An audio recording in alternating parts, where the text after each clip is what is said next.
Hi there, welcome to Study and Work Buddy. In today's video, we're going to talk about how to choose master's programs to study in Sweden. So you're interested in studying in Sweden and you want to know how to do the selection and how to apply for the master's programs that you're interested in.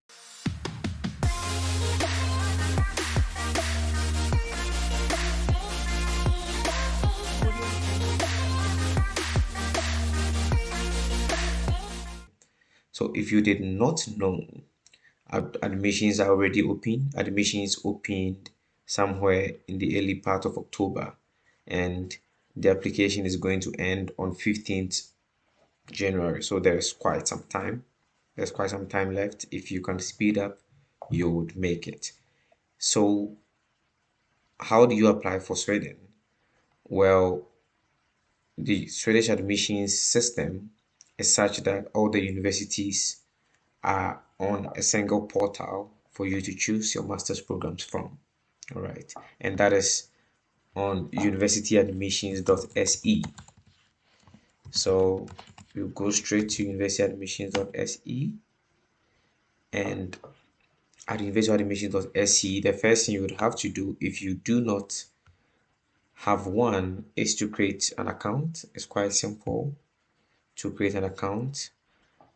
If you don't have a Swedish personal ID number, you choose no, and these are very simple steps to choose to create an account. So I'm not going to go into that, but this is where you start from if you don't have an account. I already have an account, so I'll go ahead and sign in.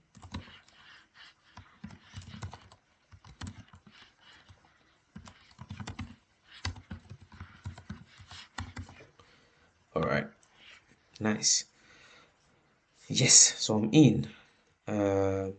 You would want to start from here, universityadmissions.se. Click on this tab they have here, and it brings you to the admissions portal. Now, once again, I'm not going into the details of everything. So try, and then when you come to the admissions portal, try and read some of these things by yourself. Apply to master's programs.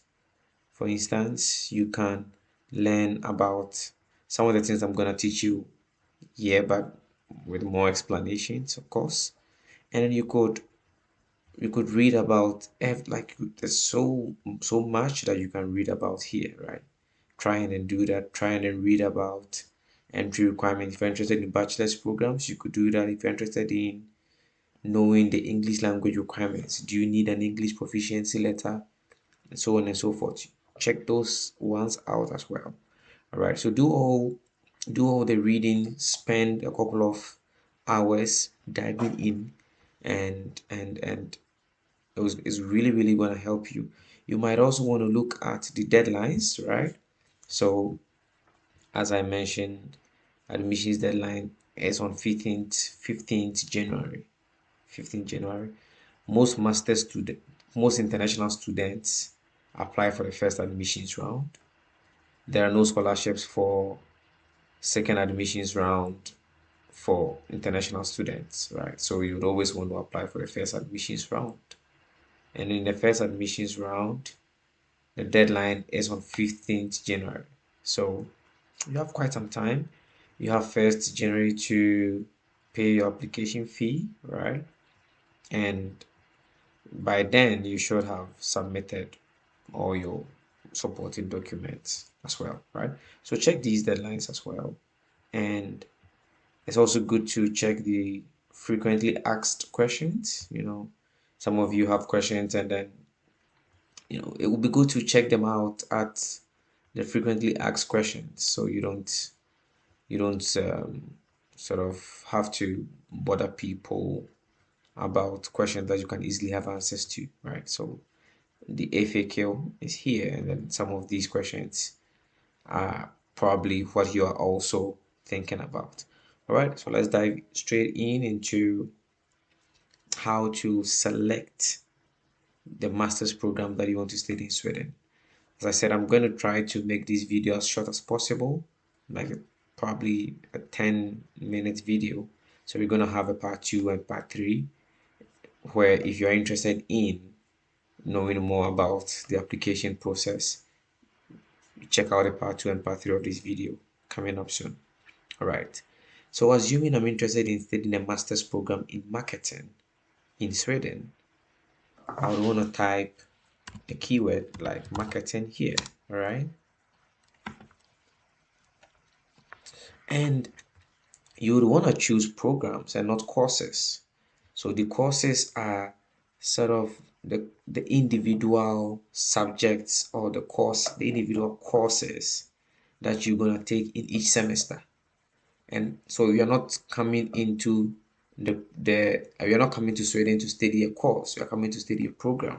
Right. So if you choose course, then you're going to have these small courses in a semester, but that's not what you really want. You want to study program, right?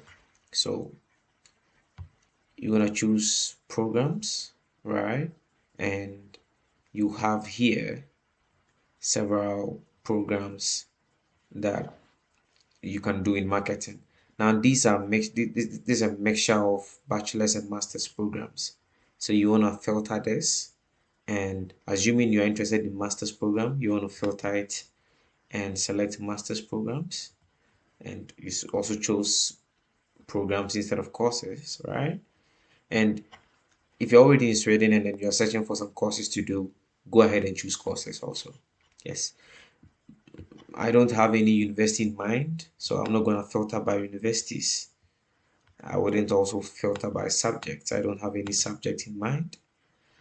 I will check advanced filters to be sure. Definitely, most full-time programs are taught in a day, but you could check it out also if you want. And yeah, you're interested in full-time studies, you could select a degree, but mostly it wouldn't be necessary since anything in marketing will probably lead to sort of the same or similar type of degree, and you'll be able to find that out when you have these selections. Here, you would also want to choose English because you want to study your master's program in English, and you you want to make sure that the output you have here are master's programs taught in English. Most master's programs in Sweden are taught in English, by the way, so that wouldn't be a problem at all. So now I have several master's programs here, right? And you could also choose to filter by the ones that have applications open, right? So that you don't have to, so you don't get feedback or results for programs that are not open, right? So you want to filter by that as well. So now I have here only programs that are currently open to study in Sweden. All right. Now I'm gonna talk about these later, so let me turn them off. Nice. Okay. So look out for this. 120 credits means 2 years master's program in Sweden. 60 credits, like this one, means 1 year master's program in Sweden. So you don't want to mix them up by thinking you are applying to a 2 year master's program whilst you're applying to a 1 year master's program. You could choose both. You could choose some master's programming offered for 2 years, some offered for 1 year. You could choose only 1 year programs. You could choose only 2 years programs. But I mostly advise people to choose 2 years master's programs because if you choose a 1 year master's program, you would not get a social security number when you come to Sweden or when you go to Sweden, because I'm no longer in Sweden at the moment. Yeah, when you go to Sweden, and that might be a challenge. So, if you can, choose a 2 year master's program if you want. All right. Okay. I'm not going to filter by relevance because it's not really necessary. Now, in these results that we have here, you would want to look at each of them, right? So you click show more, then it gives you a bit more information about the program. So we have the tuition fee. This first tuition fee installment is the amount you're gonna pay for your first tuition fee if you don't get a scholarship. There are other information that are necessary, where the university is or the campus is, and whether the program is taught in English or in Swedish and things like that. When the course is starting, so you should be in Sweden by this time, right? And most importantly, there is a link that takes you straight to the university website that offers this program. And it takes you to that website is the program website or the department's website, right? So if I clicked this link, it's going to take me straight to Linnaeus University, and it's going to take me to their master's program in marketing. All right, great. So it takes me to the market. Sorry, it takes me to the master's program in marketing, and you were able to see much more information about the program. You're able to read about students who are already in the program. If you wanted to contact the program officers, study counselors, and some of the lecturers, you have all the information right here. It's always important to do this, right? To navigate through the program website, to know more about the program, to see whether you're interested in that or not. You'll realize that the moment I clicked on that link, there was an override of the university portal. It brought me here, but I don't want to do that. I want to right click the link instead, right? So I went back, right? I went back. I want to right click the link instead and open a new tab, right? No, no, yes, great. Yes, so I want to open a new tab, right? So I still have my result here, and then I have this feedback here, right? You know, instead of opening a new tab, I open a new window, but I just had to open a new tab here, and I get the results I want. Okay, so you're able to do that and still come back and check out other universities as well, right? You could check out information about the master's program in marketing at Umeå University. You could check out the link that takes you to the program. This program website is bad, right? You could check as much as you want, right? And then know more about the program that you want to do. All right. Okay. So this takes you to Stockholm University Master's Program in Marketing. You get to learn more about the program. So assuming you've done all this and then you have about 6 programs that you're interested in, and you want to apply to some of these programs. Remember, you can apply for 4 universities or 4 programs to study in Sweden. So it could be 4 programs in the same university. It could be 4 programs in different universities, but you can select 4 programs, right?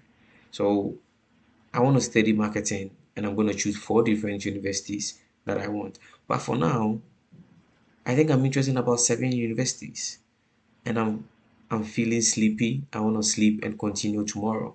But I don't want to come back to having to start this whole thing again.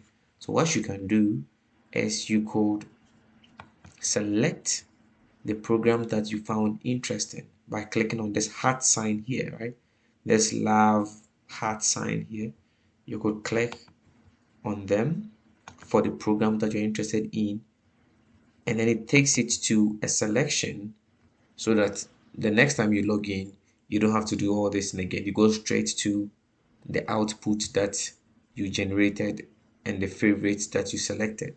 So when I click my selection, it brings me to select my selection and my favorite. So these are the programs that I found interesting, but I have to still make a choice of choosing 4, right? So now I'll go ahead and choose 4. I woke up fresh mind. Now I know the 4 I want. I've thought over it, slept over it, right? So I'm gonna choose 4 programs. Now this is showing as applied because I had already selected this in a previous video, but you mostly find everything as select throughout. So I'm going to go ahead and select 4 programs that I'm interested in to study in Sweden. Now, the moment I do that, out of the favorites, I get a new selection, what is the 4 that I'm interested in to study in Sweden, right? Because you have to choose 4.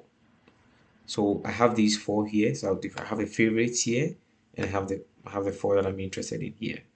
Now, what you do is you start the application, right? Start application. Now, you have to rank these programs. You have to make a choice. Now, as I told you, I started an earlier video where I selected some of the programs already. So I have 8 programs here, but I can only apply to 4. So what do I have to do? I have to take some out, right? Probably I'm going to take this out. Yes, I'm going to take this out. Unfortunately, sorry to see you go. I'm so sorry. Now I have 4 programs. I'm very much interested in the master's program in marketing and consumption at the University of Gothenburg. So I want to keep that as my first choice. Probably, I also want to keep it as my first choice because they have scholarships that I'm interested in, right? So I want to keep it there. Now, it is always advisable that the university that you want to apply to their scholarship should be your first choice, because if you don't make them your first choice, they would most likely not give you the scholarship. So I want to apply to the Axel Adler scholarship at the University of Gothenburg, so I'm going to keep that as my first choice. It looks like they require GRA. If I don't have a GRA, then I can't apply, but if I do, I'm going to select that yes, I have submitted my GRE test results. So I'm going to upload my GRE test results at a later stage. I think I want to make the master's program here at Uppsala University my second choice. So I'll click this arrow and push it up. So it comes to my second choice. And I want to keep the third and fourth choice. So I'll go straight to continue, right? Now, you select your country of origin or your country of birth. In this case, I'm from Ghana. I'm going to choose Ghana. Yes, and I'm going to submit the application. So here, the application says that, okay, you're choosing 4 programs. You come from Ghana. Yes, I do. Okay, great. So I just applied to study in Sweden. I just applied. Now, what else do I have to do? I have to pay my application fee, which I'm going to do later. And I also have to go to documents to upload supporting documents that I'm going to use for the application. Your transcript, your certificate, your statement of purpose, or any other thing, the GRE test results, if it's applicable, and everything is going to come to documents, right? So I have just applied to study in Sweden, and even whilst I have made this decision, I can still be clicking on these programs and be reading more about the application, right? Be reading more about the university's website and things like that. If I'm not satisfied with any of the choices I made, I can go back and redo everything again, right? I can go back and redo everything again. Now, this is an old application I did whilst I was in Sweden, so you don't have to pay attention to that. But your application will most likely look like this, right? It will most likely look like this. This application number is going to be necessary when you are applying to the Swedish Institute Scholarship. So this is where the first video is going to end. We've gone through the process of choosing programs, filtering programs, learning more about the program, selecting the programs, ranking the programs, and submitting the application. In the next video, we're going to be looking at supporting documents. Which supporting documents are you likely going to need for the application process? And then we go through every bit of anything else left for how to apply to study in Sweden. In a later video, we're going to talk about scholarships, but for now, this is where we end.